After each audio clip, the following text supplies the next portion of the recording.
2 күн бою Этно шаарчада ар бир облустун 7 багыттагы иш-чарасынын жыйынтыгы чыгарылып, жеңүүчүлөр акчалай сыйлыктарга жана дипломдорго ээ болушту. Саамалыкка вице-премьер-министр Алтынай Өмүрбекова, Жогорку кеңештин депутаты Гүлкан Молдобекова, ошондой эле маданият, маалымат жана туризм министри Азамат Жаманкулов катышып, сыйлык ээлерине белектерин тапшырды.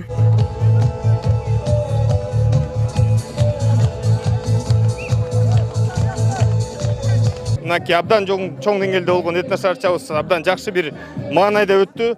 Областтардын келген, коноктордун келген маанайы абдан жакшы, абдан көтөрүү. Бул жерде бир канча багыттар боюнча, маданий багыттар боюнча конкурстарыбыз, мелдештерибиз болуп өттү. Анын баардыгында областтарыбыз, 2 шаарыбыз абдан активдүү катышты. Ошондо 9 команда күнү түнү дебей ушул жерде эртең менен 9-дан баштап кечки 11-ге чейин иш-чараларды өткөрүп атты. Алгач театралдаштырылган улуттук каада салт боюнча алдыңкы 3 орунга Талас, Бишкек, Ош шаары татыктуу болду. Ал эми улуттук ыр-бий боюнча 1-чи орунга Ош облусу жана Бишкек шаары, 2-чи орун Талас жана Ош шаары, 3-чү орун Жалал Абад жана Ош облустары ээ болушту. Бел орносун. Кут киргенге белги болсун. Бишкек ордо элге толсун. Кийинки номинация салттуу кийим кече сынагы. Анда 1-чи орунга Ош шаары жана Баткен облусу, 2-чи, 3-чү орун Нарын, Ош облустарына ыйгарылды. Ошондой эле тамак аштар боюнча алдыңкы 2-чи, 3-чү орундарга Ош жана Ысык көл татыса, ал эми Сары Өзөн 1-чине багындырды.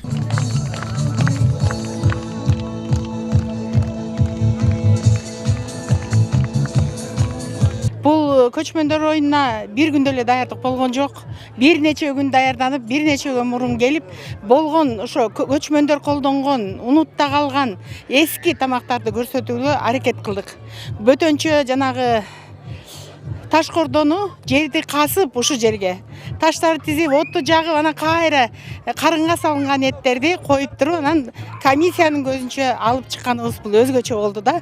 Ошондой эле алтын колдуу ууздардын да эмгеги бааланып, кол өнөрчүлүк сынагында Нарын облусу 1-чиликте, Ысык көл 2-чи, Жалал Абад 3-чү орунду ээледи. Ал эми акыркы сынак болгон боз үйдү тез чечүүдө Ысык көл 1-чи, 2-чи Талас, 3-чү Бишкек шаары алды.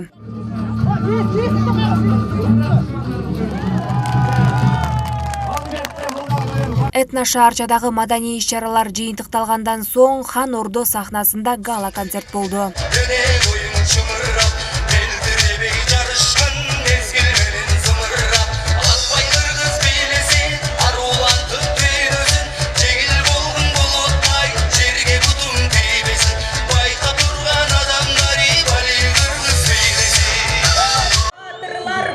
Алгачкы жолу өтүп жаткан улуттук көчмөндөр оюндары акырындап жыйынтыкталууда. Дал ушул Хан Ордо сахнасында учурда жогорку деңгээлдеги концерт өтүүдө. Бул концертке өлкө башчы Сооронбай Жээнбеков, вице-премьер-министр Алтынай айым жана Жогорку кеңештин спикери Дастан Жумабеков катышууда. Андан тышкары эл өкүлдөрү дагы дал ушул Хан Ордо сахнасында.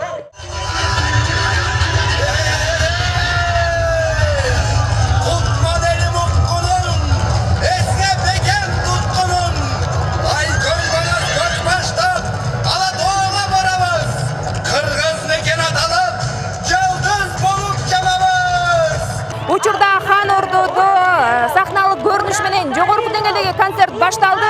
Элдин агымы дагы абдан көп. Өзүңүздөр байкагандай, бул жака 7 облустун элдери жана ошондой эле Талас облусунун бардык элдери дал ушул Хан Ордо сахнасында чогулууда.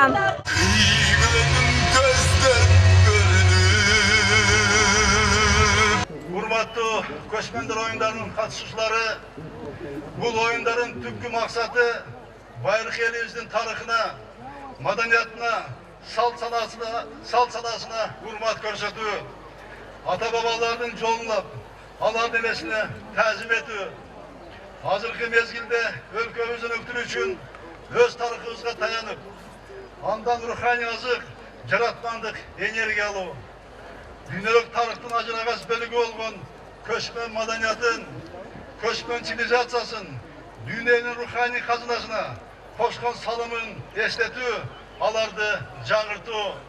Кудай буйруса, республика көчмөндөр оюндары улуттук бириндигибизди ширеткен бир эл, бир жүз экенибизди жаркы салтанаты болот. dünya komşuluk izleyip görgön oyunlarga aylanat. Biz dünyaga unikaldуу madaniyatыбызды жайылтып кеңири көрсөтөбүz.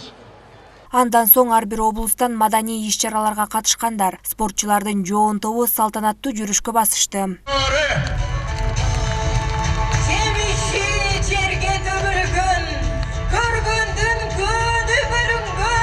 Жабылуу салтанатында сөз сүйлөгөн өкмөттүн Таластагы өкүлү Марат Мураталиев кийинки улуттук көчмөндөр оюндары Ош облусунда өтөөрүн айтып, эстафетаны кесиптеши Узарбек Жылкыбаевке өткөрүп берди.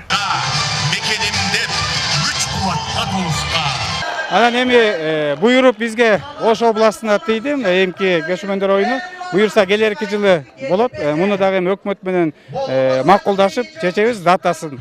Аны баягы өзүнчө айтылат датасы. Бирок биз бүгүнкү күндөн баштап даярдыкты баштайбыз. Аябай планканы бийик коюп берди Талас областынын жалпы калкы, жетекчилиги.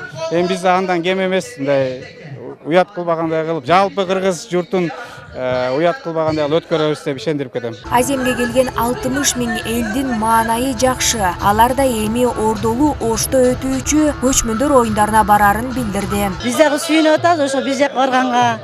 Жакшы да бизге жакыныраак, совиясы жакшы. Ош өзү меймандостукту келет, аябай жакшы. Бизге аябай жакты. Таласка мен биринчи жолу келип атам. Бирок элдери жакшы, баары мындай меймандос. Азыр биз Сабира эженин үйүндө жашап атабыз. Бүгүн абдан толкунданып жатабыз. Талас областында өткөн көчмөндөр оюну өтө жогорку деңгээлде өтүп жатат десек болот да. Таластыктардын жана уюштуруучуларына ыраазычылык билдиребиз. Биз Баткен областынын Лейлек районунан келдик. Кудайга шүгүр, аябай жакшы өтүп атат. Сонун өтүп атат. Көчмөндөр оюну аябай жакты. Келечекте şu Кыргыз элинин шундай көчмөндөр оюну дүйнөгө атагы чыга берсин. Анан ушу 7 дубандын элдеринин ынтымагы ушу көчмөндөр оюнунун аркасында көрбөгөн элдер келип биздин Таласты көрүп кеткенде биз да сыймыктанып атабыз. Барабыз. Бирок бүгүн сонун өттү. Сценарий сон түзүлүптүр. Кошумчаласак, улуттук көчмөндөр оюндарында тынчтыкты сактап, элди көзөмөлдөгөн күч органдары тикесинен тик туруп кызматта турушту. Жана ошондой эле Талас элине биз теле аркылуу баардыгына кайрылуу жасап, ушу өтүп жаткан көчмөндөрүбүздү коомдук коопсуздукка, Талас элинин жалпы күчү менен тазалыкты, тартипти сактап берүүгө биз чакырганбыз. Ошодон тышкары мына биздин өзүбүздүн ардагерлерден да 100 ардагерибиз чыкты. Анан тышкары коомдук коопсуздукту сактоо үчүн темирлөөчүлөр 200 дыйынды да кошумча келип бизге жардам берип атат. Ал эми бизге кошумча күч болсо ички иштер министрлигине каралды. Мен бурса алар 20-сынан баштап биз менен ушу катарга келип тизилип беришет деп ойлойм. Ошондой эле Манас Ордо комплексинде жана Ат майданда медпункттар ачылып, күнү-түнү иш алып барышты. Ал эми облустун өзгөчө кырдаал бөлүмү боз үйлөрдөн өрт чыгып кетүү коркунучун алдын алып, түшүндүрүү баракчаларын таратты. Андан тышкары атайын штаб да түзүлгөн. Ал эми ыктыярчылар да уюштуруучулардын колуна кол, бутуна бут болуп, тазалыкты көзөмөлдөп, келген конокторго багыт берип турушту. 150 ыктыярчыбыз ушул концерт учурунда бардык уюштуруу иштерине жалпы жамандап берип, күч органдарына жалпы жардамдарды берип, албетте оор учурлары бар, кыйын учурлар, анын сөзсүз түрдө жаш болгондон кийин позитив учурлар дагы көрсөткөнгө аракет кылып атабыз. Буюрса улуттук көчмөндөр оюндарыбыз эң жогорку деңгээлде өтү десек болот. Белгилей кетсек, улуттук көчмөндөр оюндары 16-сынан 21 сентябрга чейин болуп, тиешелүү мамлекеттик органдар 6 күн бою кызматта болушту. Ал эми оюндардын жүрүшү жогорку деңгээлде өттү. Нурай Кайратова, Жумабай Исманалиев, СТВ, Талас облусу.